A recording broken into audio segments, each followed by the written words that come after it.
Everyone starts their day differently, but at 78, you don't have many options left. I get up at 6 o'clock every morning, whether I want to or not. The old bones just refuse to lie down any longer. The first thing I do is look out the window at the east side of my lot, where Eleanor and I once planted apple trees. Now they are tall and sprawling. Unlike me, trees only grow with age. My name is Gideon Townsend. I live in Chapel Hill, North Carolina, in a house I built with my own hands 42 years ago. Most of the neighbors with whom we started out settling in the area have long since moved away or died. There are young families around me now who say a polite hello when they meet, but try not to linger to talk to the old man. Today is Saturday, which means it's a day to go to the farmer's market. It's only 3 blocks away, and this walk is one of the few pleasures left in my life. I put on my old flannel shirt, corduroy pants, and a baseball cap. Eleanor always said I looked like a stubborn boy in it. Maybe that's why I still wear it. Before I leave, I glance at my phone. No missed calls, no messages. My daughter Lindell hasn't called in 2 weeks. No surprise, though. Our last conversation, as usual, ended with her rebuking me. "You've always been too busy for me, Daddy," she said then. "Your precious company, your homes, your projects, all of that has always been more important than your family." I could argue that it was the precious company that allowed her to graduate from college debt-free, buy her first car, and get help with the down payment on her own home. But years have taught me that there are no winners in these arguments. Walking down Franklin Street, I wave at Paul Abbott, who is mowing his immaculate lawn. He must be about 65 years old, quite a boy by my standards. He's the only one of the neighbors who regularly stops by for a beer and to watch baseball.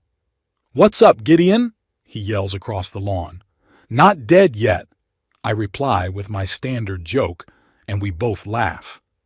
The farmer's market is buzzing and bustling. I buy tomatoes from Hank, who's been growing them for 30 years. They cost twice as much as they do at the supermarket, but they have real flavor, not the watery plastic they sell in the stores. "How's Lindell?" Hank asks as I pick the 3 reddest fruits. "Fine," I answer. "Busy with work and the kids. Lies come out easy. No one wants to hear the truth that your only daughter thinks you're the source of all her problems and only visits you when she needs something." As I walk back home, I feel a slight pain in my left arm. It's nothing serious. It's just age. At least that's what I convince myself. This kind of pain has been happening more and more lately, but I'm too stubborn to go to the doctor. All doctors do is forbid everything that brings pleasure and prescribe pills that make me feel worse. My house greets me with silence. It's 2 stories with 4 bedrooms. Too big for a lonely old man, but I can't bring myself to sell it. Every beam, every nail in this house holds my memories. I remember calculating the load on the floors, how I laid out the fireplace from the stones Eleanor and I collected from the riverbank. I remember Lindell learning to walk by holding on to the very railings I'd carved from oak. After Eleanor died 8 years ago, Lindell insisted I sell the house and move into a boarding home for the elderly. "You need care, Dad. There will be people your age there," she said. But I knew she really just needed the money. Her husband Richard is a loser who jumps from one job to another, and my daughter has inherited my pride but not my business acumen. I throw the tomatoes on the kitchen table and go to my office, a small room in the back of the house where all my papers and tools are kept. It's also where my old drafting table is. Computers never became my friends, although I certainly had to use them in my last few years of work.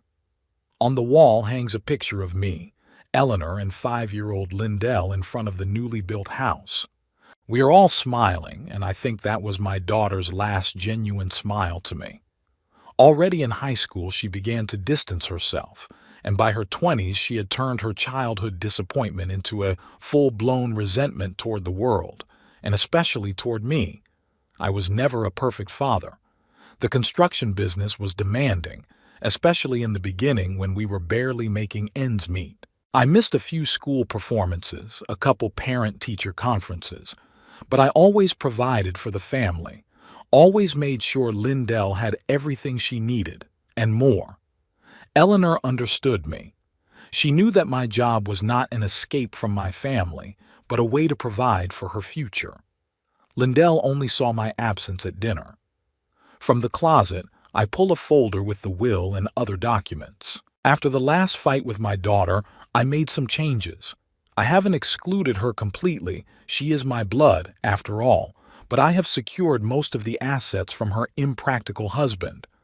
I set up a trust for my grandchildren, Oliver and Isabella. The money will go toward their education, not another of Richard's business ideas which, like all the previous ones, will surely fail. The house was another matter. After a few hints from Lindell about how nice it would be to sell that big old house and move somewhere smaller, read, give her the money from the sale, I decided to take precautions. Having worked in construction all my life, I knew a few tricks. Legally, the house was now protected from any attempt to sell without my express consent, even if Lindell had somehow gotten power of attorney. My old friend and attorney Terrence had helped with all the necessary paperwork. Returning to the kitchen, I feel the pain in my arm again, stronger this time. It's joined by a slight dizziness. I grab the door jamb to keep from falling. Maybe I should see a doctor after all. No, it's just fatigue. I need more rest. I make myself a simple lunch, a turkey sandwich and a fresh tomato. I eat alone at the big oak table that used to seat a family of 3 and friends on holidays. Now it's just me and my thoughts at it. After lunch I try to read, but the letters blur before my eyes. The TV offers only bad news or stupid shows. I turn it off and sit in silence, listening to the ticking of the clock on the mantelpiece, a wedding gift from Eleanor's parents that has outlived them by many decades. The phone rings abruptly and unexpectedly. The name Lindell pops up on the screen. I hesitate a second before answering it. "Hi, Daddy," she says in that special tone of voice that comes out when she needs something. "How are you?" "I'm fine," I answer. "What's wrong? What makes you think something's wrong?" She tries to sound hurt, but it's not very convincing. "Can't I just call my dad?" "Of course you can, but you don't usually call." Pause. I hear her sigh softly. "Okay, Dad, I need to talk to you about the house. This is it." I knew this conversation would happen sooner or later. "What about the house?" I ask, even though I already know the answer. "It's too big for you. You're up there alone, climbing the stairs. It's dangerous at your age." "I'm 78, not 108. I can climb stairs no problem." "But think about the future, Dad. If you sell the house now, when the market's up, you can buy something smaller and still have money left over for what, Lindell?" I'm interrupting. "For your husband and his next brilliant idea. Richard's just trying to provide for his family." Her voice rises. "Unlike some, he's at least present in his children's lives. An old wound she never misses an opportunity to open." I take a deep breath. "Lindell, I'm not selling the house.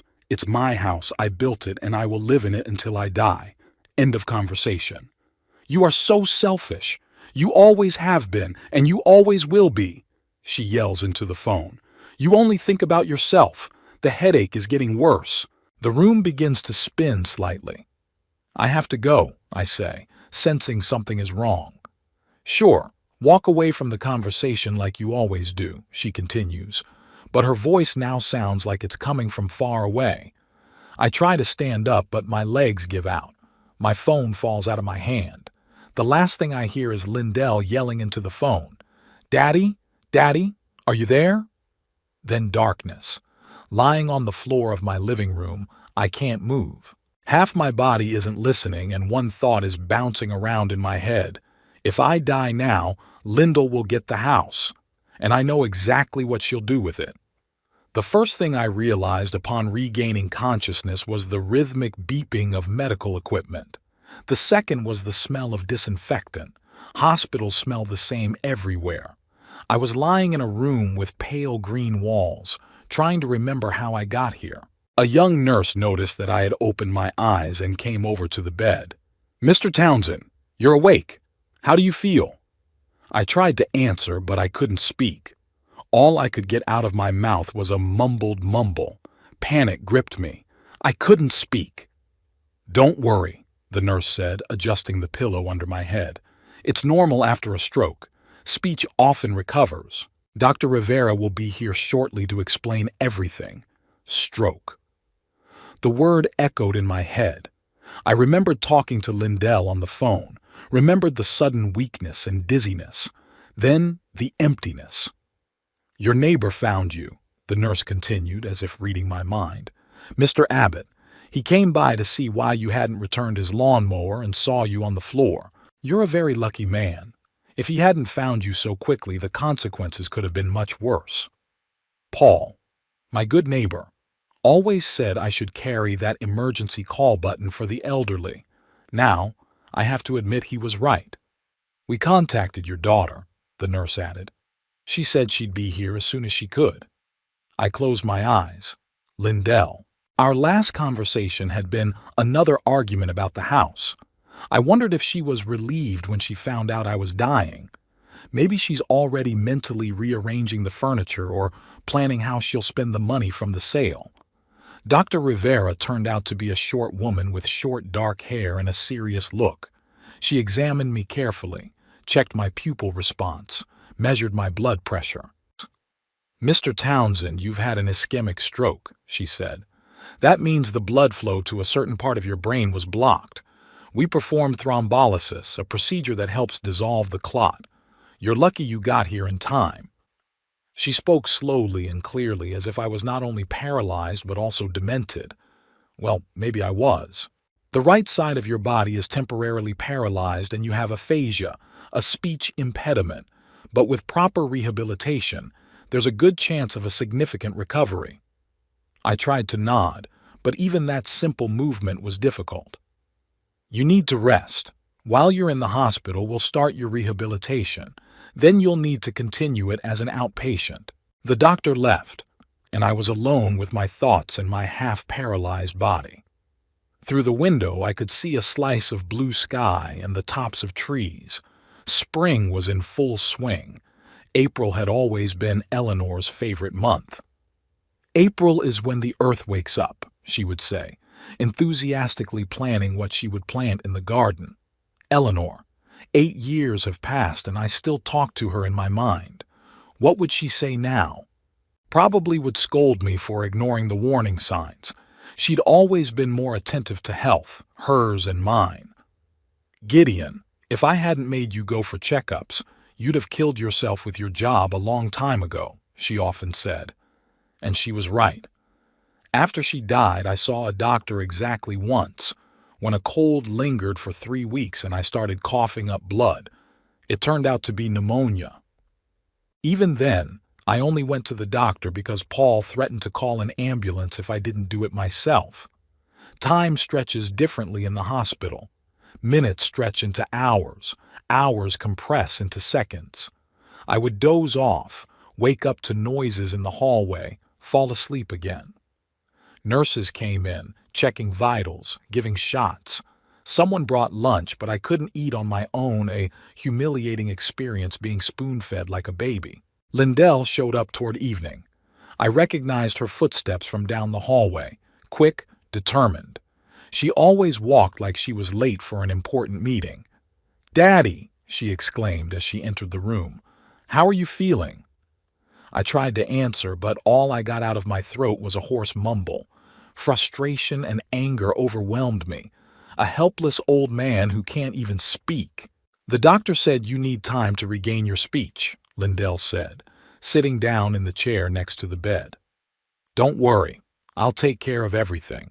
Something about the way she said it made me wary. Lindell's concern usually meant she would make decisions without asking my opinion. "I talked to Dr. Rivera. She said you're going to need constant care after you're discharged. You can't go home alone." I watched her face. There was no real concern in her brown eyes, so similar to Eleanor's. There was businesslike concern and something else. Impatience. I think we should seriously consider a nursing home, she continued. You'll be taken care of by professionals, and you wouldn't have to worry about the house, the bills, the cooking. I tried to protest, but all I got was a mumble. Lindell patted my arm as if she were soothing a cranky child. I know you want to come home, Dad, but be realistic. You're 78. You've had a stroke. You can't live alone in a 2-story house. I closed my eyes. Anger throbbed in my temples. The old story Lindell trying to decide for me how I should live my life, and the house again. Always the damn house. I looked at some good places. She opened her purse and pulled out glossy brochures. This one's particularly good, Pine Hills. It even has a pool and a library. And it's not far from Richard and me, so we can visit you often. I could barely keep from snorting. They didn't visit me when I lived 15 minutes away. Why would they start now? Lindell went on and on about the benefits of nursing homes, but I stopped listening to her. My thoughts took me back in time to when I first noticed this trait in my daughter, the desire to control everything and everyone. She was 13. Eleanor and I were planning a family vacation, and I asked Lindell where she'd like to go. Lake Lure, she said without hesitation. But we'd been there last year, I objected. Why don't we try something new? How about the mountains? No, she said. The lake is better. I can water ski there. There's nothing to do in the mountains. Your mom loves the mountains, I reminded her, and you've never tried hiking or rock climbing. Maybe you'd like it. I won't, Lindell said stubbornly. I want to go to the lake.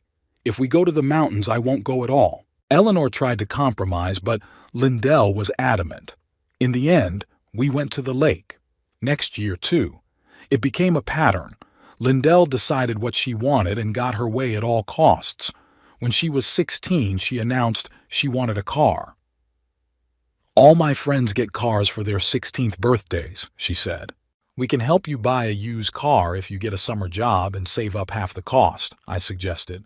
That's not fair, she resented me.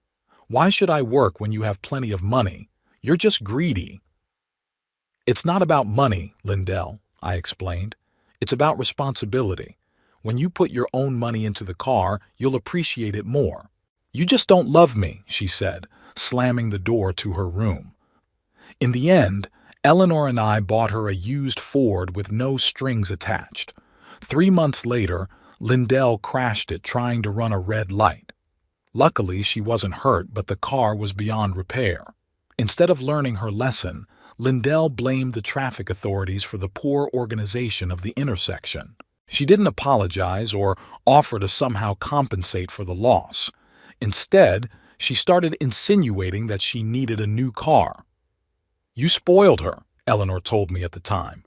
We both did. Maybe she was right.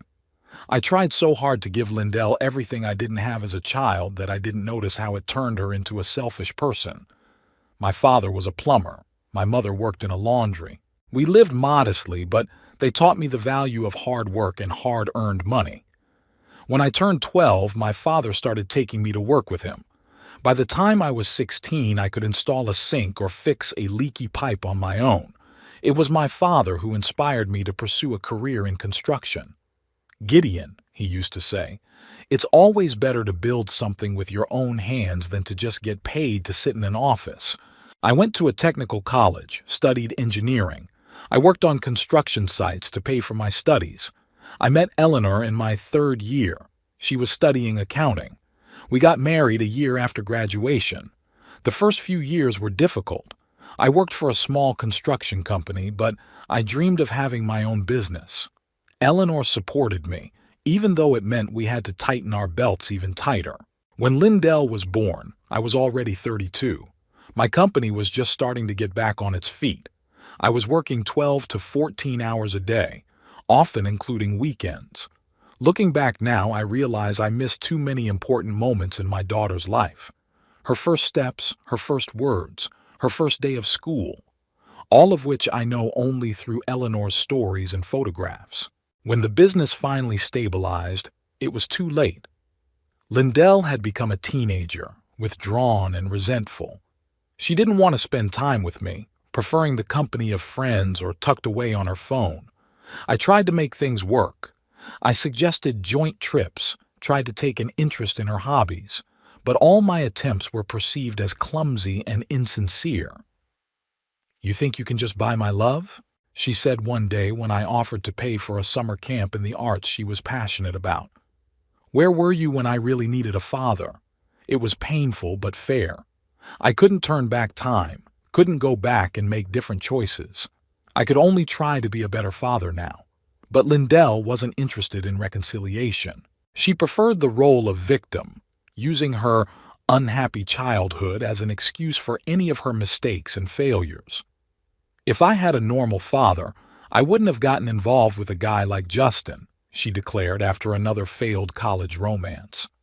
When she met Richard, I immediately sensed something wrong. He was 8 years older than her, eloquent and persuasive, but he had the same greed in his eyes that I'd seen in so many failed entrepreneurs I'd encountered over the years. "He's using you," I warned Lindell after their third date. "You didn't even give him a chance," she shouted.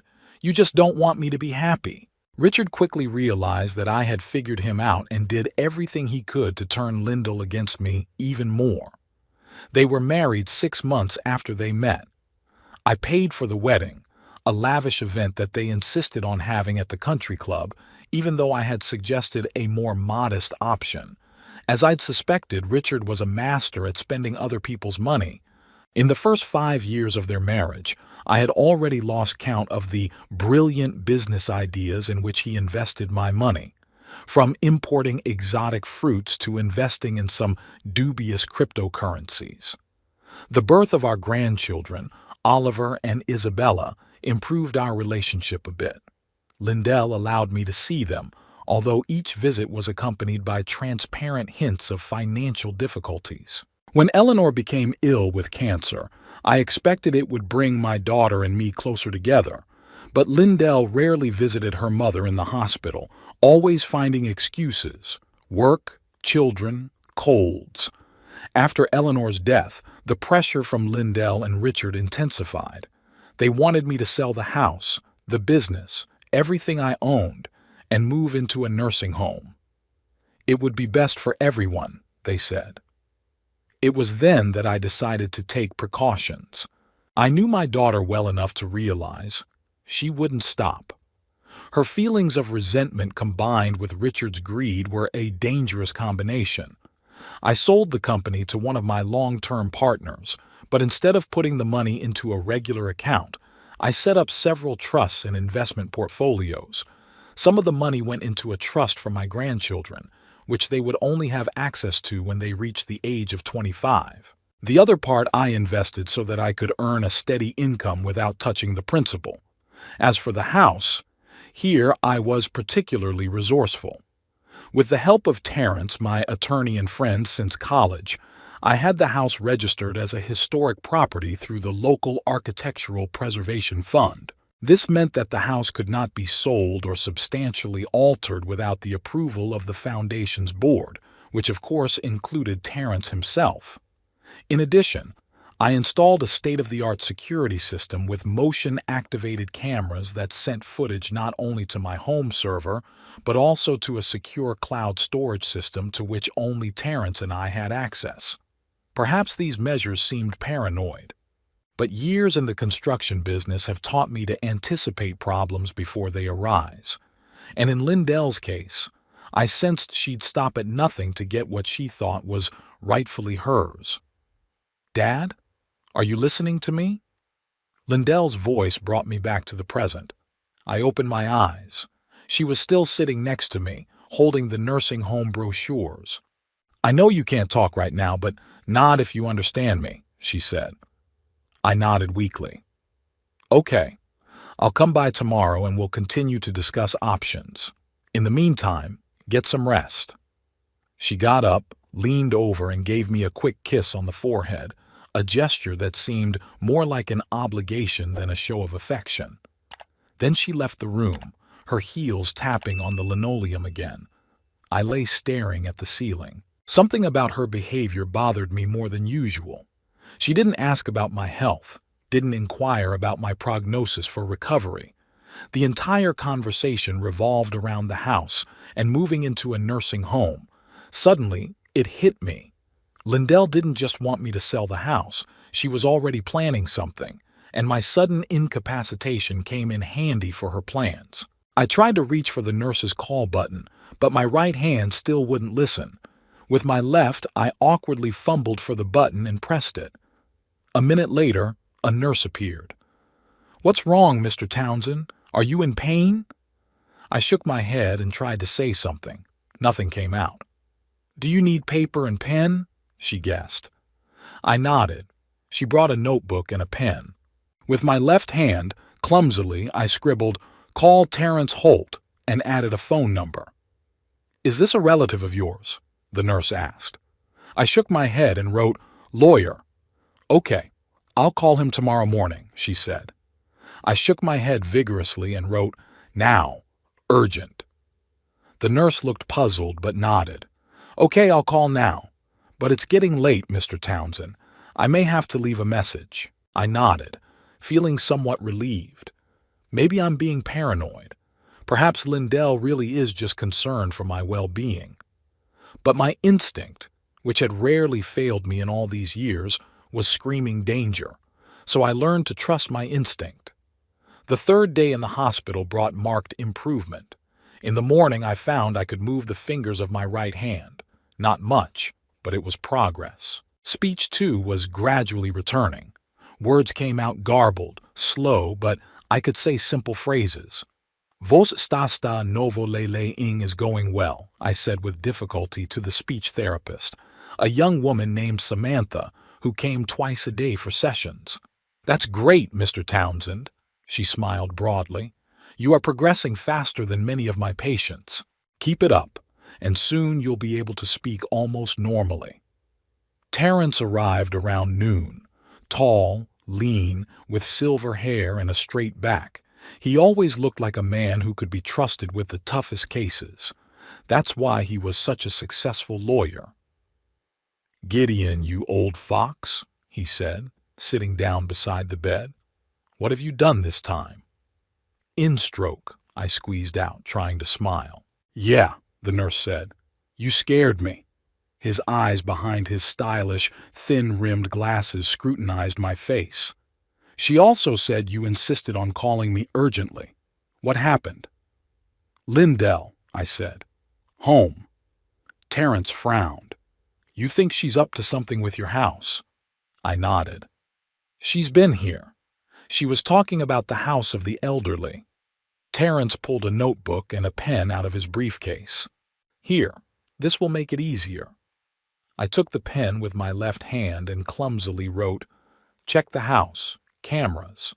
Terrence nodded. "I'll do it. Do you want me to look at the security footage?" I nodded. "What about your files? Are they still in the safe in the office?"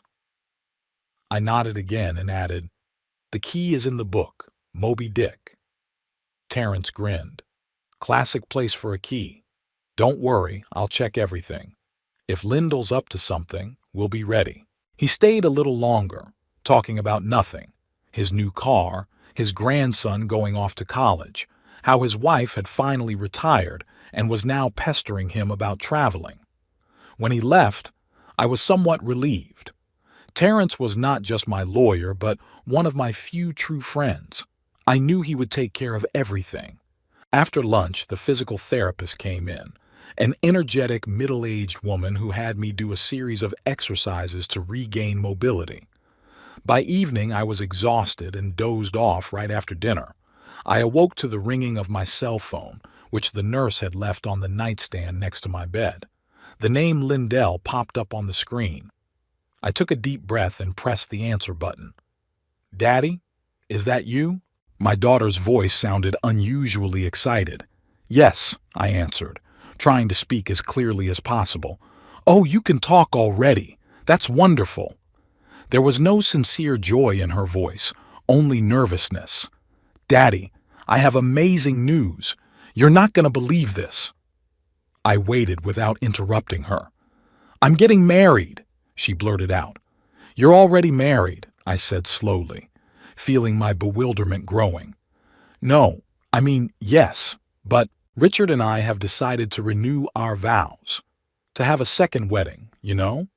And I thought, why not do it now while you're recovering? It'll give you extra motivation to get better. I didn't say anything. Lindell had always been a bad liar. When she was nervous, her voice would get higher and her speech would get faster. Now she was practically gibbering. And Daddy, I know you're going to be surprised, but I sold your house and your car. That's it. I expected something like that, but I still felt the blood rush to my face with anger. What? I blurted out. Yes, I know it's sudden, but understand, it's the best solution. The doctor said you can't live alone after a stroke. You need constant care, and Pine Hills is a great place. I showed you the brochure, remember? But there's a big down payment, and the monthly fee's a lot of money, too. She was talking fast, like she was afraid I'd interrupt her. So I decided to act quickly. The real estate market is booming, and your house is going for a great price. You won't believe it. $850,000. That's a lot more than we expected. And your old Cadillac was bought by a collector who paid $32,000. Can you believe that? I squeezed the phone so hard my knuckles turned white. You have no right. I struggled with each word, but I was determined to speak up. Dad, I know you're upset. Her voice became ingratiating. But this is really the best solution. The money will go to pay for your stay at Pine Hills, and the rest of the money will be kept in a special account for your extra expenses. Everything will be fine. You'll see. Lindell, I paused, gathering my strength. You've co-created a fatal accident. There was silence on the line. What do you mean? She finally asked, a defensive tone in her voice. You have no right to sell my house, I said slowly but firmly. It's not legal. Dad, don't be silly. I'm your daughter and your only relative. Who else is going to take care of you and your property when you're in this condition? A legal representative. Trust. You've got nothing. Again the pause, longer. Dad, listen. Her tone changed, almost threatening. The buyers have already put down a deposit. The contracts are signed. You can't just cancel the whole thing. I can, I said. And I will. You don't understand. She was almost screaming now. We've already spent some of the money. The down payment on Pine Hills has been made, and it's non-refundable. Your problems. I was beginning to feel tired, but I was determined to end this conversation. It's your problem too, Dad. If you cancel the sale, we'll have to sue the buyers. It'll cost you a lot of money and nerves. In your condition, it could lead to another stroke. Now she was trying to intimidate me. Typical Lindell tactic. If things don't go well, push guilt or fear. Okay, I said, taking a deep breath. But there's one thing you didn't take into account. What do you mean? There was irritation in her voice. There are hidden cameras in my house, I said slowly. Everything you do is recorded. What? She almost shrieked. My AdCat's already filed a report with the police. Emra Rana honesty. Wrongful sale of property. There was a deafening silence.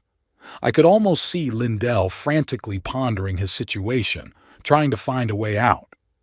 You're bluffing, she finally said, but her voice shook. There aren't any cameras in your house. There are, I answered confidently. In the anteroom, in the stateroom, in my office, and in the backyard. It was true. After a series of burglaries in our neighborhood a few years ago, I had installed a state-of-the-art security system. The cameras were small and discreet, but they recorded everything in high quality. The recordings were stored not only on the home server, but also in the cloud, which Terrence and I had access to. I don't believe it, Lindell said, but her voice sounded less confident. You've always been against this kind of thing, said it was an invasion of privacy. People change, I said, especially when they're stolen by their own children. I heard her draw in a sharp intake of air. I wasn't stealing from you. I was trying to help. You can't live alone after a stroke. It's dangerous. It's not up to you. Then who is? Who's going to take care of you? Who's gonna cook, clean, make sure you take your meds? I'll get help, I said. With my own money, not yours. Daddy, you don't understand. Her voice became pleading. We were doing it for your own good. We? I questioned. Is Rychard in on this too? Lindell was silent, and the pause was long enough for an answer. Sure, I continued. Whose idea was it? Yours or his? It doesn't matter, she mumbled. We're a family. We make decisions together. Family doesn't steal from each other. Dad, listen. Lindell started, but I interrupted her. No, you listen. I'm going to give you one chance. I'll give it back. I want my deposit back. Explain you made a mistake. That's impossible, she exclaimed. I told you we've already spent some of the money. On what? I asked, even though I already knew the answer. Pause. For the down payment on Pine Hills. Lies, I said. For what, exactly? Another long pause. Richard had some debts, she finally said quietly. We used some of the money to pay them off, but it's only temporary. We'll pay it all back as soon as his new business starts turning a profit. I grinned bitterly. Another of Richard's brilliant business ideas. How many have there been already? 10, 15. All failed. What business this time? I asked, not hiding my sarcasm. Importing environmentally friendly building materials from Scandinavia, Lindell answered quickly. It's a growing market. Richard has already found suppliers and is negotiating with local developers. In a few months, we will triple the amount invested. It's the same old thing. Loud promises, minimal knowledge of the market, complete lack of experience in his chosen field. Classic Richard. How much did you take? I asked. What? How much money have you spent so far? Lindell hesitated. 100,000, she finally admitted. But we'll get it back. I swear, Daddy, $100,000. The money they stole from me by selling my house without my consent. My own daughter. You have 3 days, I said, my anger throbbing in my temples. Get the money back and cancel the sale, or I won't make a report to the police. You won't do that, her voice sounded less than confident. You wouldn't send your own daughter to prison. Check me. Dad, think of the grandchildren. What happens to Oliver and Isabella if their mother goes to prison? This is Lindell's last weapon. My grandchildren. The only people in this world besides Eleanor that I loved unconditionally. They'll be better off without a mother to teach them how to fight, I said, though my insides clenched at the thought of what it would do to the children. You monster, Lindell screamed. You always have been. All my life you've thought only of yourself, of your money, of your precious house. Never about me, never about our family. Old accusations, old grudges. I've heard them 1,000 times. 3 days, I repeated. After that, I'll talk to the lycée. Daddy, please. Her voice suddenly became pitiful. We can't get the money back so soon. Give us at least a month. 3 days, I was adamant. And no contact with the Cupa Patiles of the house. My Adwa cat's already in touch with them. It was a bluff. I didn't know if Terrence had already talked to the buyers, but Lindell didn't need to know that. That's impossible, she exclaimed again. Where are we going to get 100,000 in 3 days? Sell your house, I suggested, or Richard's car, the one I gave him for Christmas. You know we can't do that. We've got a mortgage, the kids go to private school. Not my problem. I could feel the fatigue coming in waves. The conversation was taking its toll. 3 days, Lindell. Don't call until you're ready to pay the money back. Dad, wait! She sounded desperate. Let's talk about this. There has to be some kind of compromise. Compromise was possible before you sold my house behind my back, I said. It's too late now. But I'm your daughter, she exclaimed. Your only daughter. Would you send me to prison for money? Not for money, I said, because of betrayal. With these words, I pressed the end button. The phone immediately rang again, but I didn't answer it. After the third ring, it went silent. I leaned back on the pillows, feeling a mixture of anger, frustration, and deep sadness. My own daughter, flesh and blood, the only living person linking me to Eleanor. What have I done wrong? Where did I go wrong in raising her? Did I really pay too little attention to her? Or on the contrary, too pampered, did not teach to appreciate what you have, did not show that in life you need to earn, not just take? The phone rang again. This time it was Terrence. "Gideon," he said without preamble. "I've been going over the security footage. Lindell did bring some people to the house, some potential buyers, and some man in a suit, maybe a realtor or a notary." "I know," I said. "She called it in. She sold the house for $850,000, and the car too." "God damn it," Terrence swore. "Without power of attorney? Without your consent? That's fraud." "Yeah. I gave her 3 days to get the money back and cancel the deal. Then we're going to the police." Terrence is quiet. "Are you sure you want to go down this road, Gideon? It's your daughter." "I'm sure," I said firmly. "She has to realize that actions have consequences." "Okay," Terrence sighed. "I'll contact the buyers of the house and explain the situation. They'll probably cancel the contract themselves when they find out that Lindell had no right to sell the property." "Thank you. What about the car?" "Same thing." "Got it. I'm on it. You rest up and get your strength back." We said goodbye, and I put my phone on the nightstand. Outside the window, dusk was falling. The day was coming to an end, one of the hardest days of my life. A nurse peeked into the room to give me my evening injection. "Is everything all right, Mr. Townsend?" she asked, noticing the look on my face. "You look upset." "See my family problems," I answered.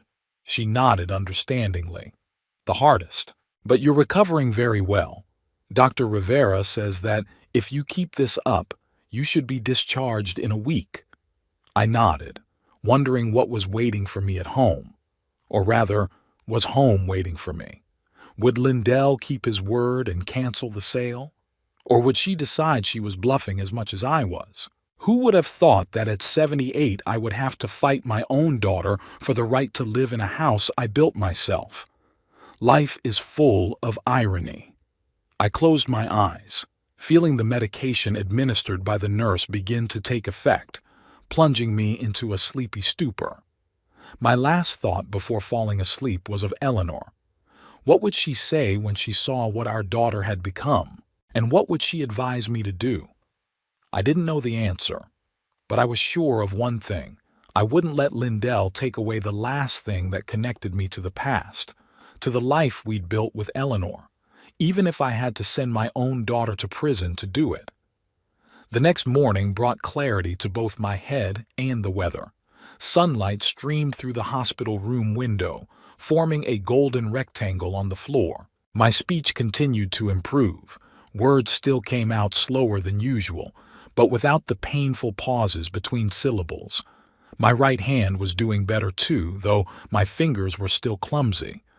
At 10 o'clock in the morning, a nurse came into the room.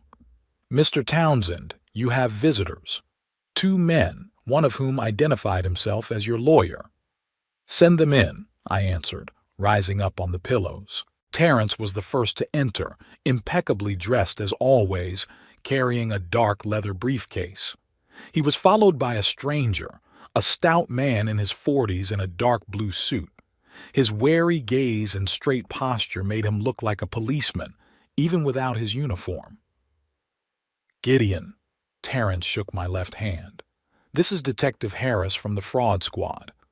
The detective nodded and shook my hand as well. "Mr. Townsend, I'm glad to see you're feeling better. Mr. Holt told me about your situation. I need to ask you a few questions if you don't mind." "Sure." I pointed to the chairs by the bed. "Have a seat." They sat down next to each other, and the detective pulled out a small notebook. "Mr. Townsend, do you confirm that your daughter, Lindell Coleman, sold your house and car without your consent or knowledge?" "Yes," I answered firmly. "She called me yesterday and reported it to me as a fait accompli." "Did Miss Coleman have any legal rights to dispose of your property? Power of attorney, joint ownership, anything like that?" No, she did not. I never gave her power of attorney. The house and the car are registered in my name only. Harris made a note in his notebook. According to Mr. Holt, do you have video footage of Miss Coleman bringing potential buyers to your house? I looked at Terrence, and he nodded. Yes, I have a video surveillance system installed. Mr. Holt has reviewed the footage and can provide it to you. He already has, Terrence interjected. I sent the files to Detective Harris this morning. Harris nodded again. Mr. Townsend, do you know who bought your house? Do you have any information about the buyers? No, I shook my head. Lindell only said she sold the house for $850,000 and the car for $32,000. She didn't give any details about the buyers. I see, the detective made another note. And do you know where the money from the sale is now? I sighed. Lindell admitted that she and her husband had already spent $100,000 to pay off some of her husband's debts and finance his new business. The rest, I assume, is still in their possession. Harris raised his eyebrows. So not only did they illegally sell your property, but they've already spent some of the money? Exactly, I confirmed. The detective closed his notebook. Mr. Townsend, based on the information and video evidence provided, we have every reason to file criminal charges against your daughter for fraud and misappropriation of property. These are serious charges that could result in jail time. Are you sure you want to proceed? I felt a heaviness in my chest. It's one thing to threaten Lindell with the police, hoping she'll come to her senses. It's quite another to actually prosecute your own daughter. Mr. Holt said you gave Miss Coleman 3 days to return the money and cancel the transactions, Harris continued. Is that correct? Yes, I confirmed. Yesterday I told her that if she made things right within 3 days, I wouldn't go to the police. But, frankly, I don't believe she can do that. We've already contacted the buyers of the house, Terrence interjected. The Bennett family. They were shocked to learn that Lindell had no right to sell the house. They are ready to cancel the deal, but they want to return the deposit, $120,000. And the car? I asked. The buyer of the Cadillac is a collector from Raleigh. He's also willing to return the car, but he also wants his money back. I nodded. That made sense. But if Lindell and Richard had already spent $100,000, exactly. Terrence looked worried. They'd have to find that money somewhere to pay back the deposits. Detective Harris closed the notebook and tucked it into the inside pocket of his jacket.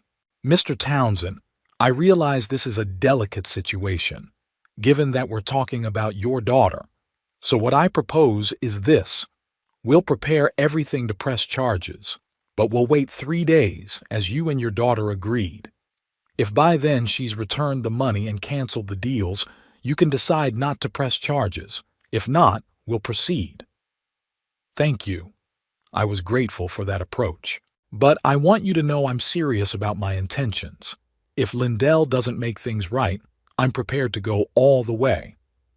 I understand. The detective nodded. We'll keep you informed. Feel better, Mr. Townsend. After the detective left, Terrence stayed behind. He looked concerned. Gideon, are you really ready to send Lindell to prison? I stared out the window for a long time before I answered. You know, Terrence, when Eleanor was dying, she made me promise. Take care of our little girl, she said. All these years I've tried to honor that promise. Gave Lindell money when she needed it. Helped with the down payment on their house. Paid for the grandchildren's private school. And what did I get in return? A daughter who waits for me to die so she can get her inheritance, and when I get sick, tries to steal everything I have. Terrence listened in silence. Maybe I was a bad father, I continued. Maybe I worked too much and didn't spend enough time with her as a child, but that doesn't excuse what she did. Sometimes I think the best thing I can do for her now is to show her that actions have consequences, even if those consequences are painful. I understand, Terrence said quietly. But prison, Gideon, it could ruin her life. And she didn't think about ruining my life? I objected.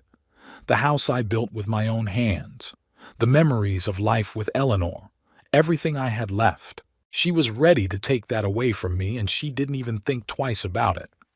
Terrence sighed. I'm not arguing with you. I just want to make sure you know what you're doing. I do, I said firmly, and I'm still giving her a chance to make things right. If she finds a way to get the money back and cancel the deals, good. If not, let her take responsibility for her actions.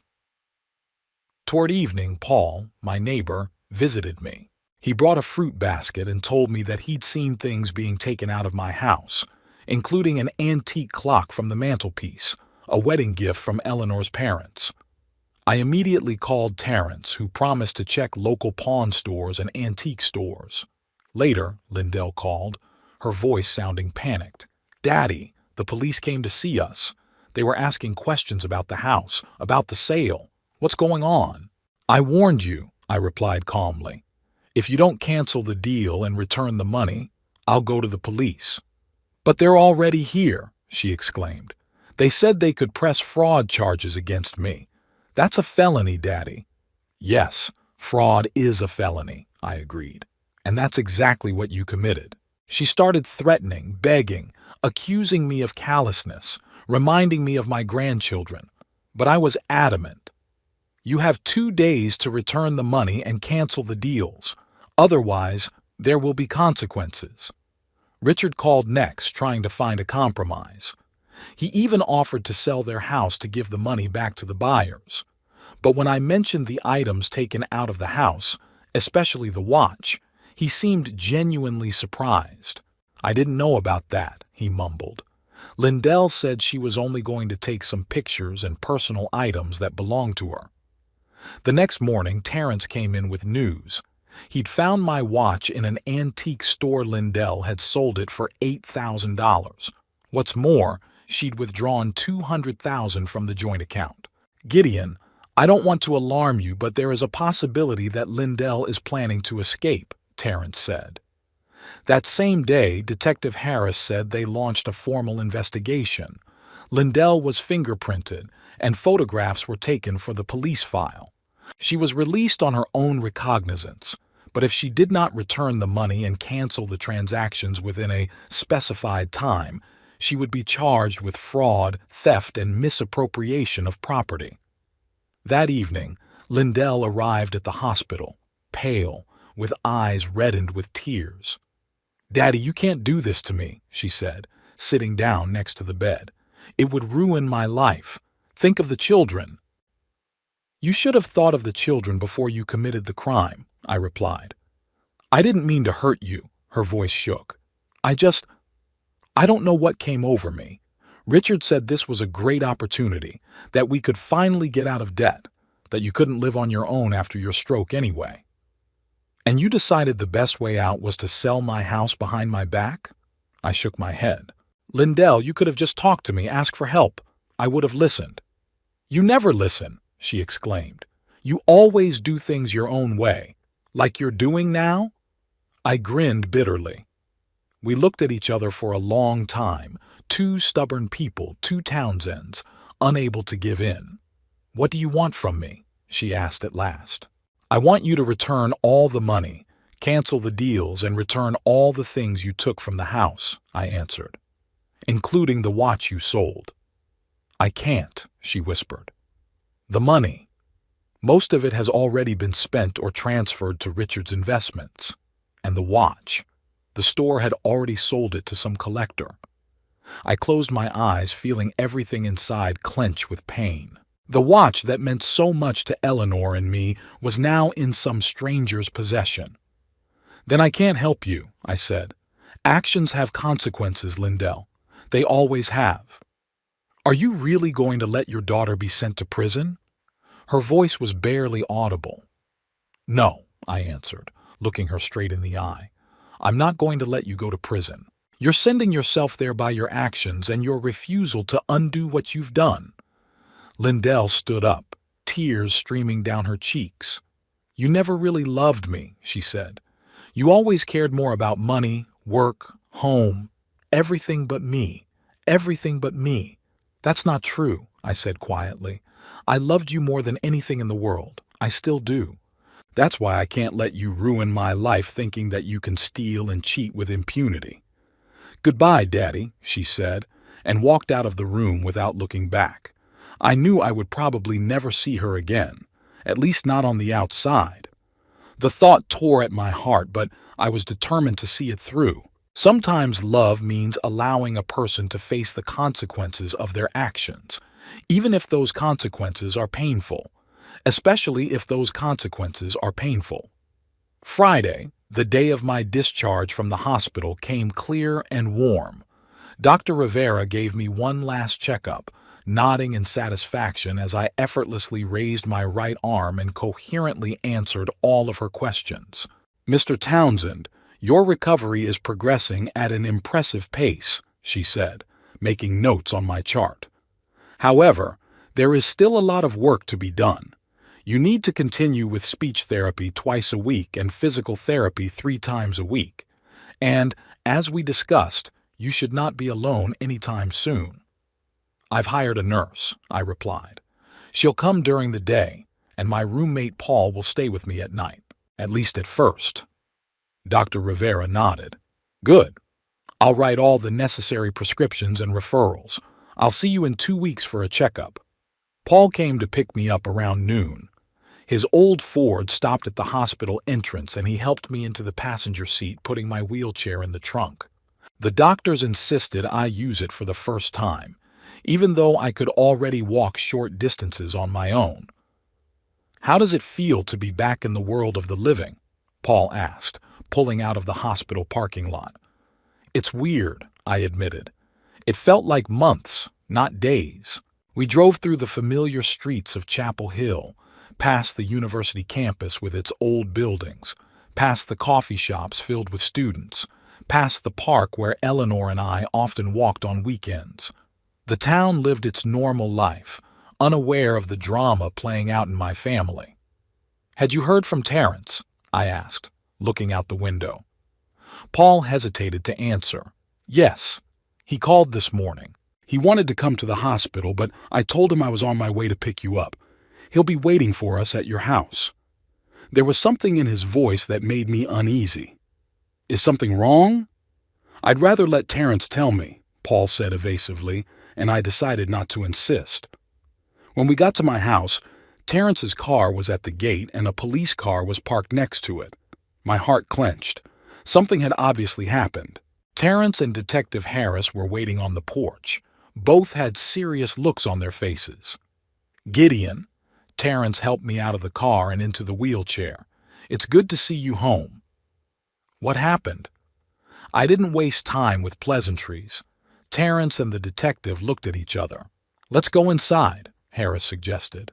My house greeted me with silence and the faint smell of dust. Everything looked the same as the day the ambulance took me away.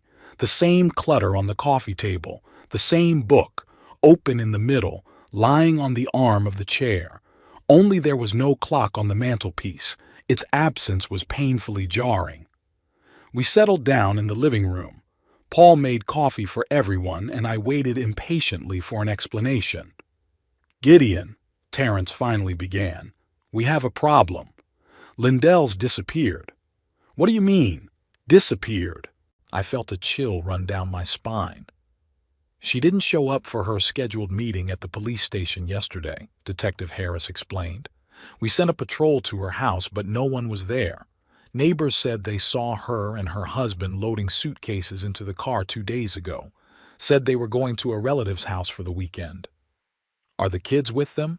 I asked, thinking about the grandchildren. Yes, Harris nodded. We checked. The kids didn't show up for school on Thursday and Friday. We also found that Lindell closed all her bank accounts and withdrew all her money in cash, Terrence added, and sold her car through a free classifieds website. The buyer confirmed that he'd paid cash. I leaned back in my chair, trying to make sense of what I'd heard. Lindell had escaped. With my money, with my grandchildren. Probably forever.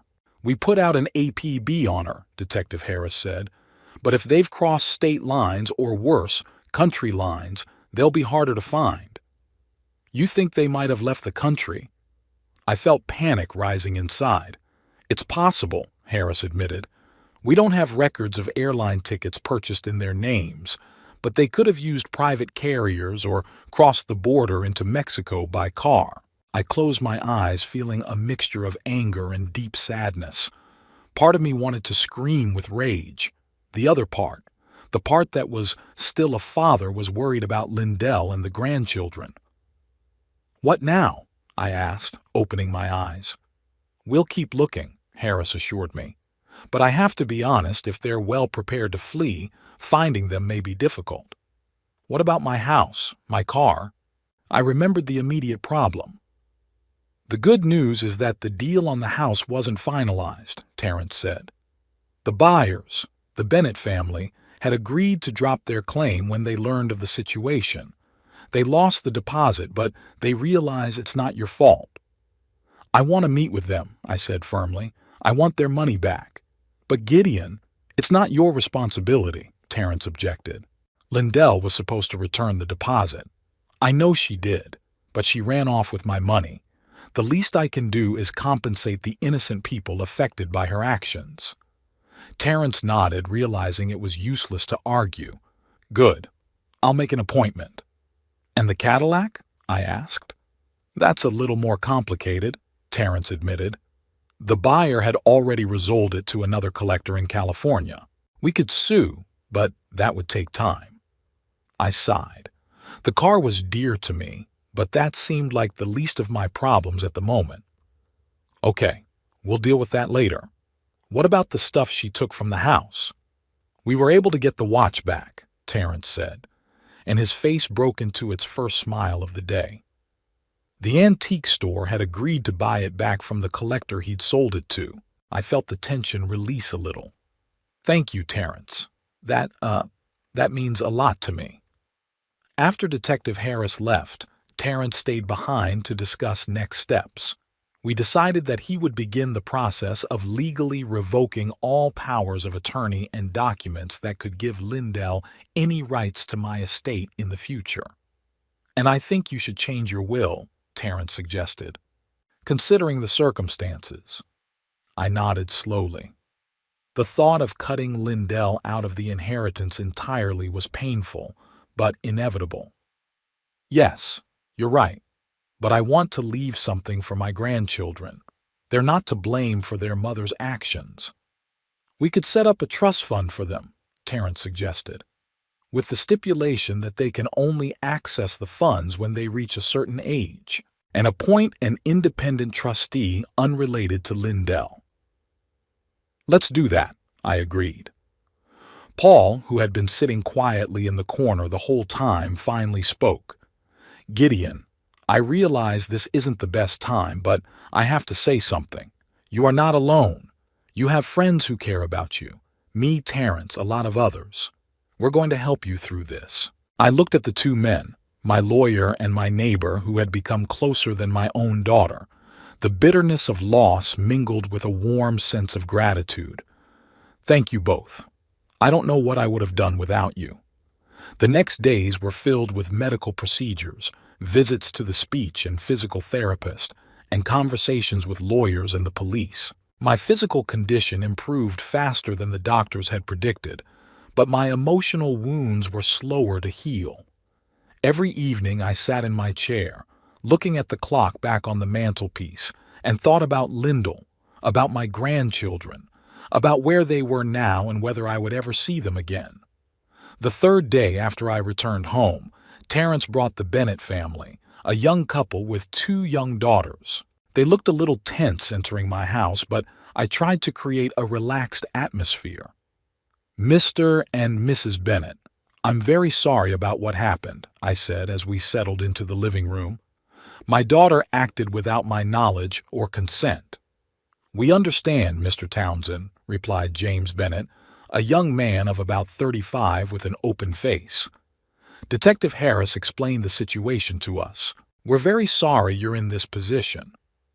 We just wanted a nice home for our girls, his wife Emily added, hugging their youngest daughter. We really liked your house, but we don't want any trouble.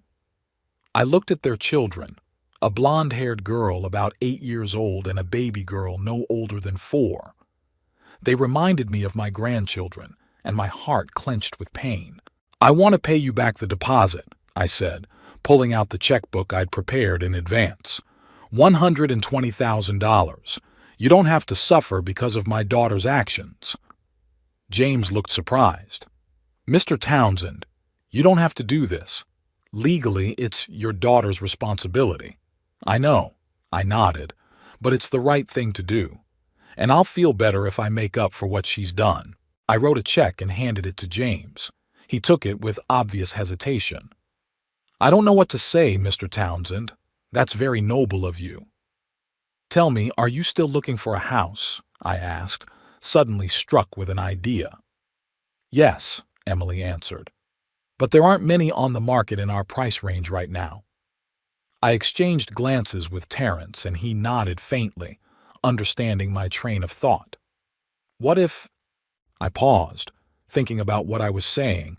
"What if I sold you the house? For a fair price, with all the legal formalities?" The Bennetts looked stunned. "But, we thought you didn't want to sell the house," James said. "I didn't want to when Lindell tried to make me," I admitted. "But now that I look at your family, this house is too big for a lonely old man. There should be children here, laughter, life, like when Eleanor was alive and Lyndall was little." "Are you sure?" Emily asked, but there was hope in her eyes. "I'm sure," I nodded. "Of course, it'll take me a while to find a new place to live and pack, but if you're willing to wait a couple months, the house is yours." James and Emily looked at each other, silently consulting each other. "We'd be delighted, Mr. Townsend," James said at last, "but only if you really want us to." "I do," I said, and for the first time in a long time I felt like I was making the right decision. Terrence would help with the paperwork, and this time it would be legal. After the Bennetts left, Terrence looked at me with surprise. "Are you sure, Gideon? I thought you'd never want to part with this house." "I thought so too," I admitted. "But recent events have made me rethink a lot of things. This house is full of memories, good and bad. Maybe it's time to create new memories, in a new place." "And where will you move to?" I looked out the window thoughtfully. "I thought about a little house by the lake. Remember when you and I went fishing there last summer? I like that neighborhood. Quiet, peaceful, nature close by." Terrence nodded. "Good choice. I'll help you find the right one." Over the next month, I slowly recovered physically and rebuilt my life. I met with realtors, looked at house options, and began sorting through my belongings, deciding what to take with me into my new life and what to leave behind. There was no word from Lindell. The police continued their search, but there was no sign of her. Terrence hired a private investigator who suggested that they might have gone to Mexico or even farther away, to Central or South America. I often thought about my grandchildren, how they would adapt to a new life, a new school, a new language. I hoped that Lindell was at least taking proper care of them. One morning, going through the mail, I found an envelope with no return address. Inside was a postcard with a view of some tropical beach and a short note. "We're fine. The kids miss you. L." I sat looking at that postcard for a long time. No apology, no explanation, just a short message to let me know they were alive. I didn't know whether to be thankful for it or even angrier. In late June, I found the perfect house, a small but cozy lakeside cottage about an hour from Chapel Hill, with a spacious porch overlooking the water, a private dock for the boat I planned to buy, and a garden where I could grow tomatoes and other vegetables. The deal with the Bennetts was finalized in mid-July. They paid a fair price, a little below market value, but it was my decision. I wanted a happy family to live in this house.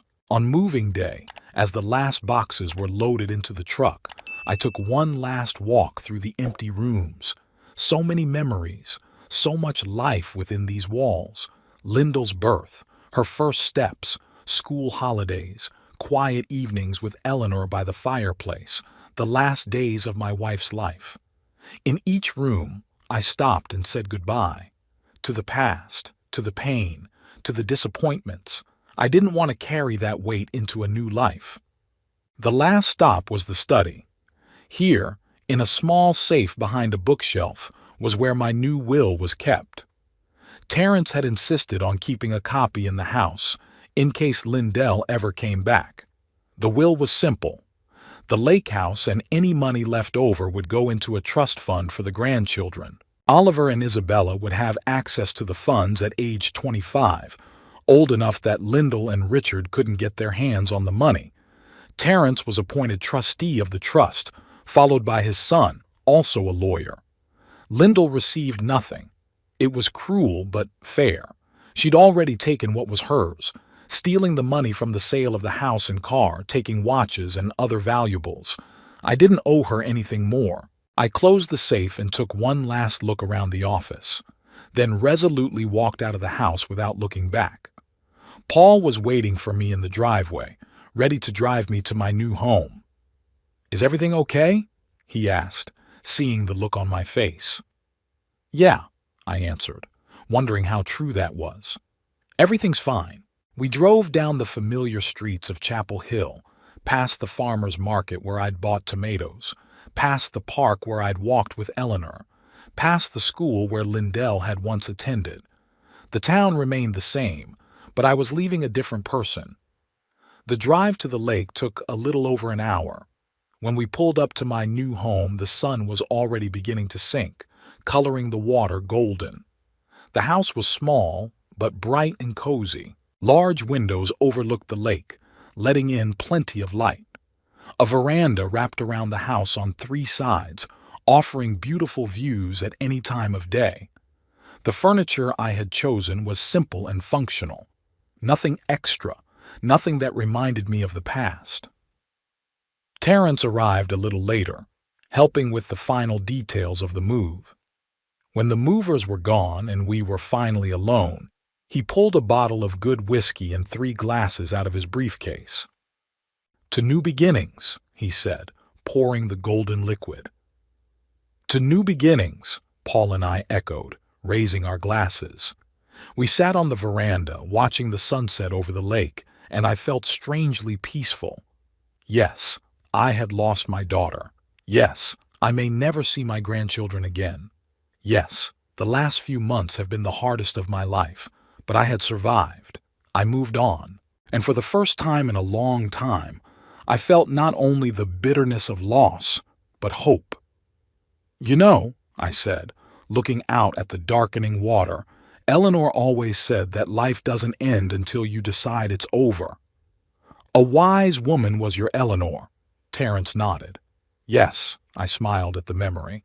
"Yes, she was." I thought about the future, the fishing trips on the lake, the new neighbors I'd already met, the books I'd wanted to read for a long time, the trips I'd been putting off. Life wasn't ending. It was just taking on a new form. And in this new form, there was no room for betrayal, for lies, for toxic relationships, only for honesty, friendship, and the peace I'd earned in my declining years. I took a sip of whiskey, feeling the warmth spill over my body, and thought that maybe it was all for the best. Sometimes you have to lose something precious to realize what's really important. And what was important to me now was not the walls of the house, not material possessions, not even family ties if they were based on lies. What was important was honesty, dignity, and the ability to start over, even at 78. I looked out at the lake, at the first stars appearing in the darkening sky, and knew I had made the right decision. My life was not over. It was just beginning anew.